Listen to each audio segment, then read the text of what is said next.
Bonjour, c'est Jacques Salomé. Bonjour. Alors aujourd'hui, on va s'intéresser aux femmes fontaines. Qu'est-ce que les femmes fontaines? C'est un sujet, on n'en parle pas assez. Il y a de tout et n'importe quoi d'écrit sur le sujet, spécialement sur Internet. J'ai des femmes fontaines est un sujet un peu tabou, ou si on en parle, c'est avec dans la trivialité. Alors qu'est-ce que c'est? Bien, c'est le fait que les femmes ont un écoulement, un jaillissement, et, on appelle souvent ça l'éjaculation féminine, mais c'est un mauvais terme parce que l'éjaculation masculine est très limitée, c'est je ne sais plus 19 ou 23 saccades, toc toc toc toc, alors que l'éjaculation, je mets toujours entre guillemets, l'éjaculation féminine est d'une générosité, d'une abondance qui, d'ailleurs, dans un premier temps, inquiète, trouble une femme parce qu'elle pense qu'elle a uriné, qu'elle a fait pipi dans le lit ou qu'elle est malade. Le partenaire masculin aussi dit qu'est-ce qui se passe, etc. Mais ce que je voudrais dire, c'est que pour moi, toutes les femmes sont fontaines, toutes. Alors il y a celles qui le savent, déjà parce qu'elles ont traversé cette expérience, et celles qui ne le savent pas encore, parce qu'elles n'ont pas rencontré, mais potentiellement, dans leur corps, dans leur sexe, dans leur sexualité, elles ont cette potentialité de jaillir, d'inonder. Donc il y a une sorte de générosité, d'abondance qui n'a pas de fin. C'est ça qui est à la fois un émerveillement et une inquiétude aussi, quand ça arrive pour la première fois. Après, quand on a apprivoisé son corps et qu'on est dans ce mouvement-là, cette interrogation sur les femmes fontaines, la rencontre sexuelle, c'est le creuset dans lequel vont se rencontrer tous les langages de la communication, langage des sentiments, langage des émotions, langage du corps, langage des énergies, langage des peurs. Il y a beaucoup, beaucoup de peurs dans les rencontres. La notion du désir, par exemple, c'est que le désir chez l'homme se manifeste par l'érection, et le désir chez la femme se manifeste par la lubrification, par le fait que le sexe devient humide et devient humide, prêt à accueillir le sexe de l'homme. Mais au-delà de la lubrification, il y a donc ce phénomène des femmes fontaines, ça veut dire ce jaillissement quasi inépuisable, ça surprend, ça peut durer toute la nuit. Il y a un seul défaut, c'est qu'il vaut mieux prévenir le voisin du dessous. Je plaisante, parce qu'il croit que la baignoire déborde. Donc pour vous, c'est un océan, c'est une véritable vague et onde. C'est le mot juste. Vous savez, dans les témoignages que j'ai reçu une centaine de témoignages déjà. C'est un mot qui revient sans arrêt. Mon sexe était comme un océan. Il y a des vagues. On a l'impression que le sexe s'agrandit, s'agrandit. Ensuite, il y a une sorte de petit tsunami, voyez, de petite tempête intérieure qui jaillit, qui comme ça jaillit à l'extérieur.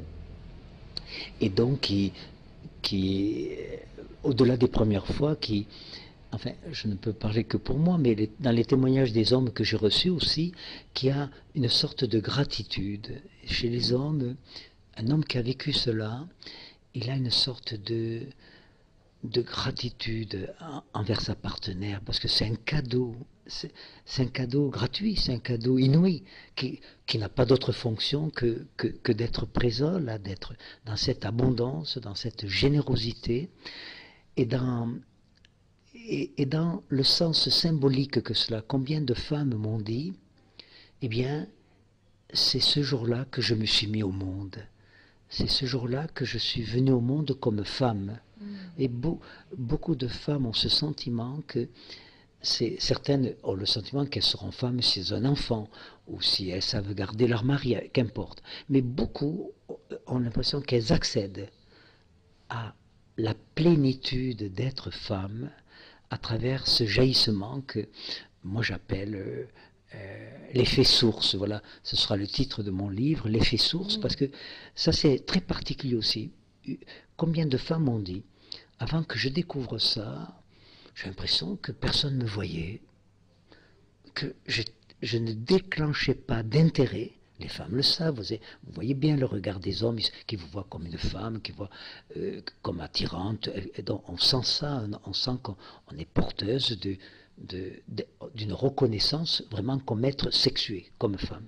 Mais cette femme dit non, mais les amis de mon mari, mais à partir du moment où je suis devenue Fontaine, je recevais plein de demandes, j'ai l'impression que j'étais vraiment vue, j'étais devenue attirante. C'est pour ça que j'appelle ça l'effet source. Les hommes inconsciemment voient. Moi, dans la rue, je vois les femmes Fontaine. Je les reconnais. Oui, il y a une sorte de vibration, de pétillement qui fait qu'on a, j'ai pas du désir pour toutes les femmes, bien sûr, mais je sais que voilà, je suis en terrain connu, là, je suis en pays familier, vous voyez. Alors, je n'aurai pas de relation, ni de... voilà, elles disparaissent de ma vie, mais il y a une reconnaissance, vous voyez, au sens fort du terme, qui se fait. Alors voilà, donc, bon, je vais écrire ce livre, il y aurait beaucoup, beaucoup de choses à dire. Combien de femmes ont leur sexe, c'est une image que je donne, ont leur sexe comme une sorte de petit renard. Vous voyez, un peu comme ça, toujours en attente, parce qu'on a peur de l'intrusion, on a peur de l'agression. Et elle pourrait, vous voyez, l'ouvrir, elle pourrait le mettre au monde. Voilà, mettre au monde son propre sexe. Vous allez vivre toute votre vie avec votre sexe, moi aussi. Et c'est quelque chose de très important, et qui n'a pas d'existence uniquement dans la rencontre sexuelle, qui a une existence à toute minute, chaque jour, même dans le sommeil, etc. Donc, paradoxalement, vous voyez, on est dans une société il y a du sexe partout, et pourtant, il y a une incroyable méconnaissance du sexe féminin pour les femmes et les hommes, et du sexe masculin, bien sûr, pour les femmes et pour les hommes. Et donc, dans ce livre à venir, au fond, je tenterai, au fond, d'inviter les femmes à découvrir qu'elles sont fontaines, même si elles ne le savent pas, et les hommes à découvrir bien qu'ils vont avoir l'émerveillement de rencontrer, je l'espère un jour, une femme fontaine, et de partager avec elle.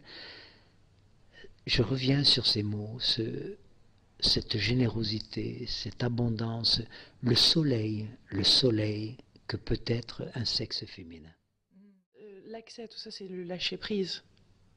Oui, c'est de l'ordre. Oui, c'est devenir femme fontaine ou accepter de rencontrer une femme fontaine. Oui, c'est de l'ordre du lâcher prise, parce que on n'a pas de pouvoir sur notre désir, on n'a pas de pouvoir sur nos sentiments, mais on peut avoir du pouvoir sur le type de relation qu'on peut proposer à l'autre. Prendre le temps.